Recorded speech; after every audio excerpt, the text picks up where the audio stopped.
Hello students, स्वागत है आप सभी का इस वीडियो में जिसमें हम लोग नई प्रश्नावली शुरू करने जा रहे हैं जो कि है द्विघात समीकरण। मैंने यहाँ लिखा है कि हम पूरे चैप्टर में क्या क्या पढ़ेंगे, देख लेते हैं एक बार। एक तो पढ़ेंगे कि द्विघात समीकरण होता क्या है और प्रश्न पढ़ करके द्विघात समीकरण बनाने कैसे हैं, और अगर सामने कोई भी समीकरण दे रखी है तो हम कैसे पहचानेंगे कि द्विघात समीकरण है या कोई दूसरी समीकरण है। एक तो ये पढ़ेंगे पहली प्रश्नावली में। तो उसके आगे की प्रश्नावलियों में उसके हल करने की विधियां पढ़ेंगे। भाई एक समीकरण हमारे सामने है, उसका हल करके x का मान निकालना है, x या y जो भी उसमें दे रखा हो उसका मान निकालना है। निकालने के तीन तरीके हैं, हल करने के तीन तरीके हैं। एक तो गुणनखंड विधि, एक है पूर्ण वर्ग विधि और एक है द्विघाती सूत्र, श्रीधराचार्य सूत्र। जिसमें से गुणनखंड विधि तो हम ऑलरेडी पढ़ चुके हैं, जो हम बहुपद पढ़े थे, बहुपदों में भी शून्यांक निकालने होते थे, तो उसके लिए भी गुणनखंड विधि हम यूज ले चुके हैं द्विघात बहुपद के लिए, है ना। तो ये एक बार हम फिर से रिवाइज करेंगे हालांकि। तो ये तो विधियां हैं और लास्ट में है द्विघात समीकरण के मूलों की प्रकृति कैसी है। भाई द्विघात समीकरण के मूल का मतलब क्या है, जो द्विघात समीकरण हम हल करेंगे तो उसका जो हल है उसको मूल बोलते हैं। दो हल आते हैं जनरली द्विघात समीकरण के, तो दो मूल आएंगे। दोनों मूलों की प्रकृति क्या है, प्रकृति का मतलब है कि दोनों समान आ रहे हैं कि अलग आ रहे हैं, वास्तविक संख्याएं हैं कि नहीं है, ये सब मतलब हम चेक करेंगे द्विघात समीकरण को देख करके, केवल पूरा निकाले बगैर। तो निकाले बगैर कैसे चेक करना है वो हम इसमें सीखेंगे। तो ये सब हमें पूरे चैप्टर में पढ़ना है। तो सबसे पहले मैं शुरू कर रहा हूं कि द्विघात समीकरण होता क्या है, क्वेश्चन देख करके कैसे पहचानोगे और बनाएंगे कैसे क्वेश्चन पढ़ करके द्विघात समीकरणों को। तो द्विघात समीकरण होता है जो द्विघात बहुपद अपन ने सीखा है, जिसकी अधिकतम घात 2 होती है, उसी को द्विघात समीकरण में बोल देते हैं, बराबर में 0 करके बस। जैसे मान लो ये x² प्लस में 2x प्लस में 3, ये बहुपद है, दो घात का बहुपद है, क्योंकि इसमें जो वेरिएबल है, जो चर है, उसकी अधिकतम घात 2 है, इसलिए ये दो घात का बहुपद है। दो घात के बहुपद के बराबर में 0 लगाया तो ये द्विघात समीकरण बन जाएगा। ये द्विघात समीकरण है। तो द्विघात समीकरण का खास बात क्या है, द्विघात समीकरण में खास बात यह है कि चर की अधिकतम घात जो है, चर की अधिकतम घात 2 होनी चाहिए। यह है द्विघात का मतलब। मैक्सिमम 2 पावर होनी चाहिए और एक ये वाली टर्म तो होनी चाहिए, आगे वाली हो ना हो कोई फर्क नहीं पड़ता। तो फॉर्मेट क्या होता है इस तरह के द्विघात समीकरण का, द्विघात समीकरण में एक तो x² रहेगा, एक x रहेगा और कोई अचर पद रहेगा। x² के साथ कुछ गुणांक भी आ सकता है, यहां 5 भी लगा सकते थे हम, कुछ भी गुणांक आ सकता है। तो x² के साथ a लिख लो, x के साथ भी कुछ गुणांक आ सकता है, माइनस में भी आ सकता है, माइनस लगा के लिख लो भले, कोई फर्क नहीं पड़ता, प्लस माइनस कैसा भी आ सकता है। तो b लिख लो उसके साथ, इसका गुणांक को a मान लेते हैं, इसके गुणांक को b मान लेते हैं, और लास्ट वाले के गुणांक को, मतलब ये तो अचर ही है पूरा, इसको c मान लेते हैं, बराबर में 0। ये फॉर्मेट है द्विघात समीकरण का, ये फॉर्मेट है द्विघात समीकरण का। इस तरह के दिखेंगे द्विघात समीकरण। यहां पर एक बात बस ध्यान देने की है कि a not equal to 0, a 0 के बराबर नहीं हो सकता। बाकी b और c तो 0 भी ले सकते हो आप, या कोई भी वास्तविक मान जो आपके दिमाग में आए वो ले सकते हो, a b c के, बस a को 0 मत लेना। बाकी कुछ भी लो, कैसे भी मान रखो, अंडर रूट में भी रखोगे तो भी चलेगा। जैसे मान लो अगर मैं यहां रखूं अंडर रूट में 3x² प्लस में 2x माइनस में 5 बराबर 0, ये भी द्विघात समीकरण है, कहीं कोई दिक्कत नहीं है।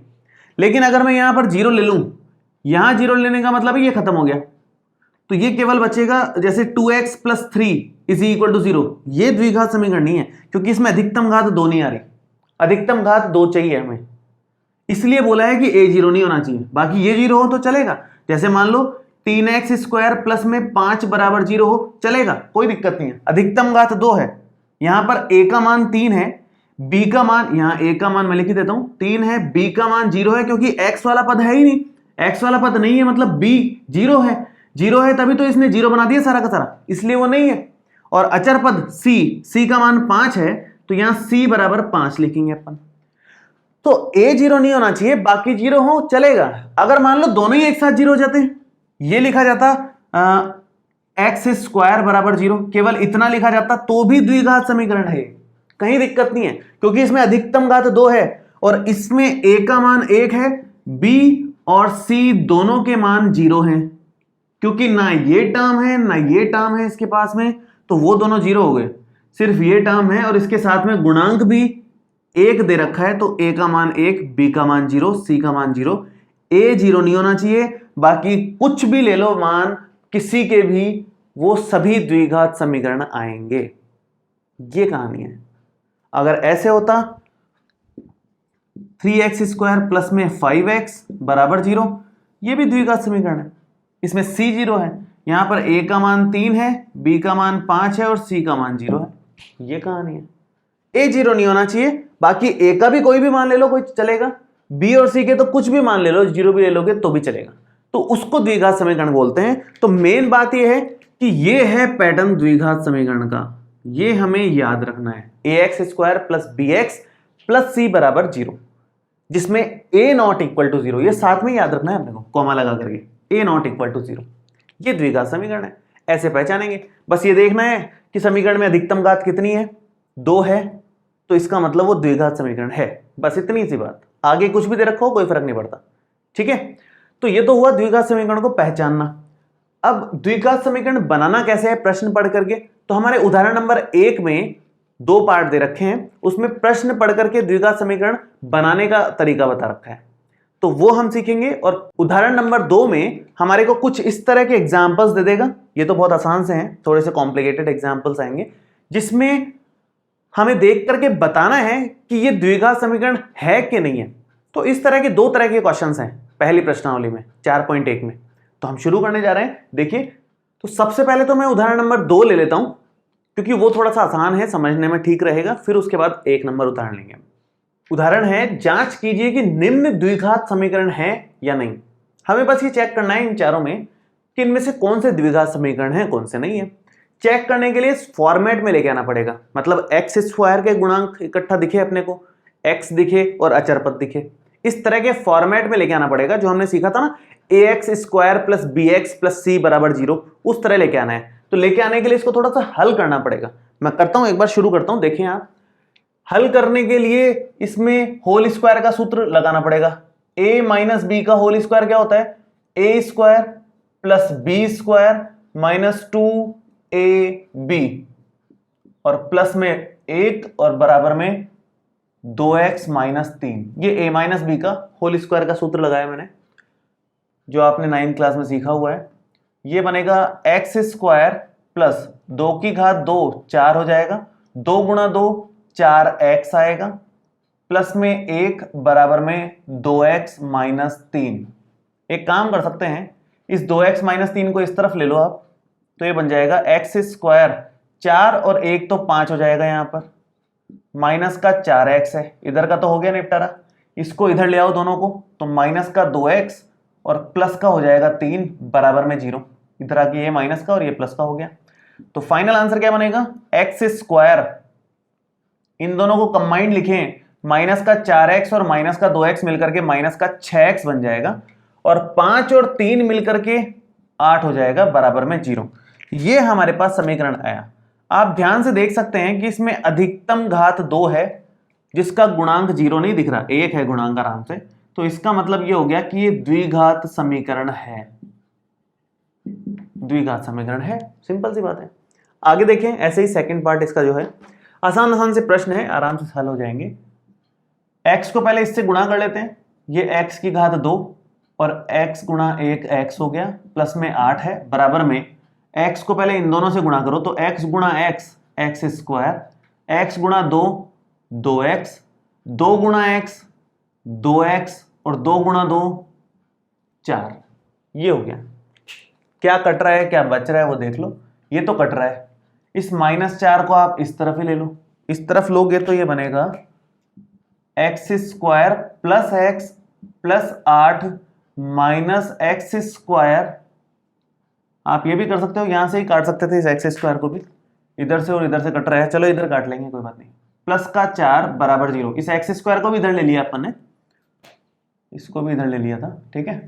अब यहां से x² से x² भी कट गया, क्या बचा फाइनली बचा x और 8 और 4 12, x प्लस 12 बराबर 0। ये हमारे पास समीकरण आई जिसमें अधिकतम घात 1 है। इसका मतलब ये द्विघात समीकरण नहीं है। क्यों नहीं है? क्योंकि अधिकतम घात 1 दिख रही है, एक्स स्क्वायर दिख ही नहीं रहा। एक्स स्क्वायर दिखना चाहिए तब जाकर के द्विघात बोली जाएगी। ठीक है, आगे इसकी बात करें तो यहां पर आप लिखोगे, अंदर गुणा करें तो 2x की घात 2 और प्लस में 3x बराबर में x की घात 2 प्लस में 1। सब कुछ एक तरफ ले लो, लेफ्ट साइड में लेके आ जाओ। तो 2x की घात 2 प्लस में 3x माइनस में x की घात 2 माइनस में 1 बराबर 0। 2x स्क्वायर में से x स्क्वायर जाएगा तो 1x स्क्वायर बचेगा, प्लस में 3x अपनी जगह पर है और माइनस में 1 एज इट इज बराबर में 0। अब आप इसको ध्यान से देखो, ये अधिकतम घात 2 ले रखा है, x की घात 2 यहां पर साफ साफ दिख रही है। इसका मतलब ये द्विघात समीकरण है, द्विघात समीकरण है, कहीं कोई दिक्कत नहीं है, यहां भी लिख लो है। ठीक है, सेम लास्ट इसमें। अब यहां पर ध्यान देने वाली बात यह है कि a प्लस बी की घात 3, a प्लस बी क्यूब का फॉर्मूला क्या है, ये भी 9th क्लास में था, मैं एक बार लिख देता हूं, जनरली ये याद नहीं रहता है। a प्लस बी का अगर क्यूब निकालना हो तो ये होता है a cube plus b cube plus 3a square b plus में 3ab स्क्वायर। ठीक है, इसका इस्तेमाल करेंगे हम लोग, इसका इस्तेमाल करेंगे तो ये बनेगा a क्यूब मतलब x क्यूब, a की जगह x है, b की जगह 2 है, उसके हिसाब से चलाओ इसको। तो x क्यूब प्लस में b क्यूब मतलब 2 क्यूब प्लस में 3a square b, 3a square मतलब x स्क्वायर, b का मतलब 2 प्लस में 3ab स्क्वायर, a का मतलब x, b स्क्वायर मतलब 2 का स्क्वायर और इक्वल में हो जाएगा x क्यूब माइनस 4, ये हो जाएगा। तो यहां क्या बनेगा, ये है x क्यूब प्लस में 2 क्यूब मतलब 8 प्लस में 3 इंटू 2 6x स्क्वायर और ये 4 इंटू 3 12x इक्वल में x क्यूब माइनस 4। वैसे यहां से ही कट जाएगा डायरेक्ट, अगर इसको आप काटते हो तो x क्यूब से x क्यूब कट रहा है साफ साफ, और ये जो माइनस का 4 है वो बस आप इधर ले आओ, बाकी और कुछ नहीं करना। इधर लेके आओगे तो ये क्या बनेगा, पहले तो मैं ऐसे कैसे लिख देता हूँ, 8 plus 6x square plus 12x और माइनस का 4 प्लस हो जाएगा। तो सीक्वेंस में लिखो, सीक्वेंस में मतलब पहले x स्क्वायर वाला गुण लिखो, तो 6x स्क्वायर फिर x वाला लिखो 12x और फिर अचर, अचर 2 हैं तो इनको जोड़कर लिख दो, 8 और 4 12 बराबर 0। अब जो हमारे पास नई समीकरण आई है, फाइनल समीकरण आई है, उसमें आप ध्यान से देखोगे अधिकतम गुणांक 2 दिख रहा है, x की अधिकतम घात 2 दिख रही है, इसका मतलब ये द्विघात समीकरण है। तो मैं लिख देता हूं यहां भी, ये द्विघात समीकरण है। मान लो अगर ये x की घात 3 नहीं कटता, उधर नहीं होता, मान लो नहीं कटता, तो फिर द्विघात समीकरण नहीं होती, क्योंकि उसमें अधिकतम घात 3 हो जाती। अधिकतम घात हमें 2 चाहिए होती है, उसको द्विघात समीकरण बोलते हैं। तो यहां घात 3 भी नहीं बचनी चाहिए, 1 भी नहीं बचनी चाहिए, अधिकतम 2 ही बचनी चाहिए, तभी हम द्विघात समीकरण बोलते हैं। बस इतनी सी बात है। इस तरह के क्वेश्चन प्रश्नावली में भी है, ये तो उदाहरण नंबर 2 था, प्रश्नावली में भी इस तरह के प्रश्न दे रखे हैं। अब मैं उदाहरण नंबर 1 लेता हूं, जो बहुत ही खास उदाहरण है और बहुत अच्छे क्वेश्चन है। उसमें 2 एग्जाम्पल्स हैं, मतलब एक के 2 पार्ट हैं, और उसमें प्रश्न पढ़ करके हमें समीकरण बनानी है, द्विघात समीकरण बनाना सीखेंगे हम उसमें। इस तरह के क्वेश्चन एग्जाम के हिसाब से बहुत इंपॉर्टेंट होते हैं, तो वो ध्यान से करेंगे। देखिए उदाहरण नंबर 1 में हमें बोला है कि निम्न स्थितियों को गणितीय रूप में व्यक्त कीजिए, मतलब केवल हमें इक्वेशन बनानी है, उसको हल नहीं करना, हल हम अगली प्रश्नावली में सीखेंगे। तो इक्वेशन बनानी है केवल। जॉन और जीवंती दोनों के पास कुल मिलाकर 45 कंचे हैं, दोनों 5-5 कंचे खो देते हैं और अब उनके पास कंचों की संख्या का गुणनफल 124 है। आरंभ में उनके पास कितने कंचे थे? तो किसी एक के पास आप मान लो टोटल हमें दे रखा है 45, तो दूसरे के पास मिल ही जाएंगे। मान लो किसी एक के पास 10 थे तो दूसरे के पास 35 होंगे, क्योंकि कुल तो 45 है। तो किसी एक के पास मानेंगे, दूसरे के पास तो अपने आप ही पता चल जाएंगे अपने को। तो आप ये ऐसा करो, माना आरंभ में जो चीज क्वेश्चन में पूछी उसको x मान लेंगे हम, माना आरंभ में जॉन के पास x कंचे थे,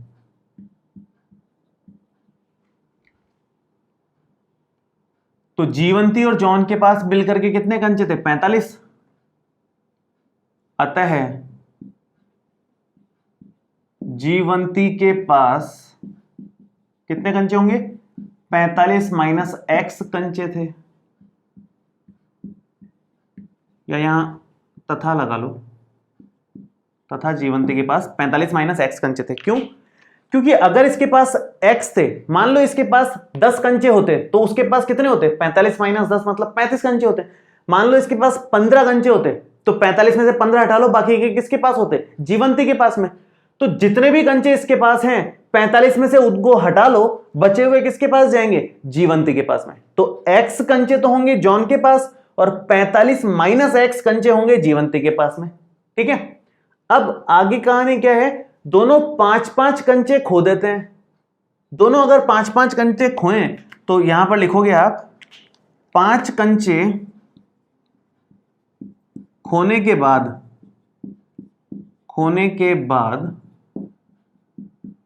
जॉन के पास बचे कंचे कितने होंगे? जॉन के पास बचे कंचे हैं x माइनस 5। 5 खत्म कर दिए उसने, 5 फेंक दिए, 5 खो दिए, 5 कम कर लो इसमें से। सेम केस, तथा 5 कंचे खोने के बाद जीवंती के पास बचे हुए कंचे कितने होंगे? जीवंती के पास बचे हुए कंचे होंगे 45 माइनस x तो है ही, उसमें से भी 5 कम कर दो, इसमें से भी 5 कम करो, तो कितना बचेगा? 45 में से 5 गया तो 40 और माइनस में x, ये हमारा बच गया इसके पास में, और ये अपना आया जॉन के पास में। अब आगे इसने क्या पूछा कि भाई 5-5 कंचे खो देते हैं और अब उनके पास जो कंचों की संख्या का गुणनफल है वो 124 है। कंचों की संख्या इसके पास तो x माइनस 5 है, ये x माइनस 5 हो गई, और इसके पास कंचों की संख्या 40 माइनस x है, जिसका गुणनफल इसने बोला है 124 आ रहा है, ये इसका गुणनफल है। बस इसको थोड़ा सा हल कर लो, अपने आप द्विघात समीकरण बन जाएगी। इतनी सी कहानी है। तो हमने कंचों की संख्या मानी थी, एक की मानी, दूसरी की अपने आप आ गई, क्योंकि टोटल दे रखा था 45, उसमें से घटा करके दूसरी की आ गई। दोनों के 5-5 कंचे हो गए तो दोनों में से 5-5 घटा दिए, इसमें से 5 घटा दिया, इसमें से भी 5 घटा दिया। जो नए मान आए उनका गुणनफल उसने बोला है 124 है, तो दोनों का गुणनफल 124 के बराबर कर दिया। इससे आसानी से द्विघात समीकरण बन जाएगी। देखो क्या बनेगी, अब अगर इनको गुणा करते हैं आपस में तो ये x गुणा 40x बन जाएगा, x गुणा x स्क्वायर, 5 गुणा 40 200, और माइनस माइनस प्लस होकर के 5x हो जाएगा ये, और बराबर में 124। अब इस 124 को तो इस तरफ ले लो, सब कुछ एक साइड लेना है। दूसरी बात, ये 40x और 5x मिलकर के हो जाएगा 45x, तो ये बनेगा हमारा 45x minus x square minus 200, और ये इधर आएगा तो माइनस का 124 बराबर में 0। अब यहां पर इन दोनों को भी सॉल्व करके लिख ही लो, ये दोनों भी साथ में लिख लेंगे, तो माइनस का 324 हो जाएगा ये, तो यहां पर कर देता हूं मैं, ये बनेगा 45x माइनस का एक्स स्क्वायर और माइनस का 324 बराबर 0। अब इसको सिस्टमेटिकली लिख लेते हैं सीक्वेंस में। सिस्टमेटिकली मतलब पहले एक्स स्क्वायर, फिर एक्स वाला, फिर अचर पद, ax square plus bx plus c बराबर 0 के फॉर्मेट में लिख रहे हैं। बाकी आंसर आ गया है ऑलमोस्ट। तो पहले माइनस का एक्स स्क्वायर, जो साइन है वैसे का वैसे लेंगे, ये प्लस का है तो प्लस का 45x, फिर अचर पद 324 बराबर 0। देखो ये हमारा आंसर आ गया है, लेकिन बहुत सारी जगहों पर इस माइनस को कॉमन लेकर के आंसर लिखा होता है। माइनस साइन यहां पर हटा दें, मतलब माइनस कॉमन ले लें, तो क्या आंसर बन सकता है इसके अलावा? यहां से माइनस कॉमन ले लो, नहीं लोगे तो भी चलेगा, ले लोगे तो बहुत अच्छी बात है। माइनस कॉमन लेने का ये रूल है कि अंदर के साइन चेंज हो जाएंगे, तो अंदर साइन अगर माइनस है तो प्लस हो जाएगा, प्लस है तो माइनस हो जाएगा। जैसे ये माइनस का था तो ये प्लस का लिख दिया मैंने, ये प्लस का है इसको मैं माइनस का लिखूंगा, ये माइनस का है इसको मैं प्लस का लिखूंगा, ये सारे साइन चेंज बराबर में 0। अब ये एक्चुअल में माइनस साइन है, मतलब माइनस 1 है बाहर, कुछ नहीं है तो 1 तो है ही, ये माइनस 1 0 के डिवाइड में जाएगा, और जीरो के डिवाइड में कुछ भी जाए जीरो ही आता है, तो ये मतलब जीरो में चला जाएगा, खत्म हो जाएगा। बचेगा क्या finally, x square minus 45x plus में 324 और बराबर में जीरो। ये हमारा फाइनल आंसर आया। चाहो तो ये भी लिख सकते हो और ये लिखो तो बहुत अच्छी बात है। हमें केवल इक्वेशन बनानी है, हल करने का मेथड हम अगली वाली प्रश्नावली से शुरू करेंगे। इसके आगे दिया हुआ है हल करने का तरीका। फिलहाल हमें केवल इक्वेशन बनाना आना चाहिए। मेन काम वैसे यहीं तक है, हल करना इतना मुश्किल नहीं है। मेन काम होता है इक्वेशन बनाई कैसे है क्वेश्चन को पढ़ करके, ये बहुत खास बात होती है। अगला एग्जाम्पल करते हैं, ध्यान से देखिए। सेकंड पार्ट इसका बहुत ही बढ़िया क्वेश्चन है, थोड़ा ध्यान से देखना पड़ेगा इसको। एक कुटीर उद्योग एक दिन में कुछ खिलौने निर्मित करता है। प्रत्येक खिलौने का मूल्य 55 में से एक दिन में निर्माण किए गए खिलौनों की संख्या को घटाने से प्राप्त संख्या के बराबर है। यह खास बात है। खिलौने का मूल्य कितना है, एक खिलौने का मूल्य कितना है, 55 में से क्या घटाना है भाई, 55 में से घटाना है कुछ, क्या घटाना है, ये इंपॉर्टेंट बात है। एक दिन में निर्माण किए गए खिलौनों की संख्या को घटाना है, ये घटाना है अपने को। एक दिन में कितने खिलौने बनते हैं वो 55 में से माइनस करो, उतना मूल्य हो जाएगा एक खिलौने का, को घटाने से प्राप्त संख्या के बराबर है। किसी एक दिन कुल निर्माण लागत 750 रुपए थी। उस दिन निर्माण किए गए खिलौनों की संख्या बताइए। निर्माण किए गए खिलौनों की संख्या हमें माननी ही पड़ेगी। यहां भी सेम वही चीज है, एक दिन में निर्माण किए गए खिलौनों की संख्या अगर आपने नहीं मानी तो प्रत्येक खिलौने का मूल्य नहीं मिलेगा, क्योंकि 55 में से वो माइनस होगा। और जाहिर सी बात है हम x मानेंगे। तो जो क्वेश्चन में पूछता है, वैसे भी ये तो फिक्स नियम ही है अपना कि जो क्वेश्चन में पूछेगा उसको हम x मानेंगे। तो माना एक दिन में निर्माण किए, ये मान लेते हैं, एक दिन में निर्माण किए गए खिलौनों की संख्या x है, ठीक है। तो प्रत्येक खिलौने का मूल्य कितना हो जाएगा अगर आपने x मान लिया तो प्रत्येक खिलौने का मूल्य यह आएगा अपना 55 माइनस एक्स, 55 माइनस एक्स रुपए। रुपयों में बोला है इसने, रुपयों में आएगा। 55 में से क्या घटाना है, एक दिन में निर्माण किए गए खिलौनों की संख्या को घटाने से प्राप्त संख्या के बराबर है प्रत्येक खिलौने का मूल्य। तो प्रत्येक खिलौनों का मूल्य 55 में से ये घटाने से मिलेगा, 55 में से x घटाने पर मिलेगा। एक खिलौने का मूल्य मिल गया। टोटल खिलौने कितने पूरे दिन में, x बन रहे हैं। अब देखो, मान लो टोटल खिलौने अपने 50 बन रहे हैं और एक खिलौने का मूल्य 100 रुपए है, तो टोटल तो 5000 रुपए खर्च हुए ना अपने। टोटल 50 खिलौने बन रहे हैं मान लो, और एक खिलौने का मूल्य 100 रुपए है, तो 50 खिलौनों का कितना मूल्य हो गया, 50 गुणा 100 गुणा करेंगे तो टोटल रुपए लग जाएंगे अपने, कितने होंगे, कितनी लागत आएगी। तो यहां पर उसने कुल लागत दी है कि उस दिन कुल निर्माण लागत 750 रुपए थी। तो निर्माण लागत का मतलब है पैसे कितने खर्च हुए। एक को बनाने में 55 माइनस एक्स रुपए खर्च हो रहे हैं, तो एक्स को बनाने में 55 माइनस एक्स गुणा एक्स खर्च होंगे। जैसे ये इस तरह से गुणा होगा आपस में। तो यहां पर आप लिखोगे कि जो निर्माण लागत है, निर्माण लागत दी हुई है 750 रुपए, और निर्माण लागत का मतलब ये हो गया कि जो x है ये गुणा होगा इस 55 माइनस एक्स से, और ये 750 के बराबर है एक्चुअल में। तो यहां पर गुणा कर लो आप, ये हो जाएगा 55x माइनस में एक्स स्क्वायर बराबर में 750। या तो इसको इधर ले लो, और अगर एक्स स्क्वायर को पॉजिटिव बनाना है तो सीधा इसको ही उधर ले लो, इन दोनों को ही, तो भी ठीक है। मैं उधर ले लेता हूं ताकि ये पॉजिटिव बनाए, नहीं तो अगली लाइन में फिर से पॉजिटिव बनाना ही पड़ेगा अपना को। ये उधर लेके जाएं तो ये हो जाएगा 0 इज इक्वल टू, ये 750 तो है ही, प्लस में एक्स स्क्वायर हो जाएगा और प्लस में माइनस में 55x हो जाएगा। तो क्या आंसर आया, ये एक्स स्क्वायर तो है ही, माइनस में 55x सीक्वेंस में जमा रहे हैं, पहले एक्स स्क्वायर वाला फिर एक्स वाला फिर अचर पद 750, और बराबर में 0 है। इधर लिखो या उधर लिखो उससे कोई फर्क नहीं पड़ता।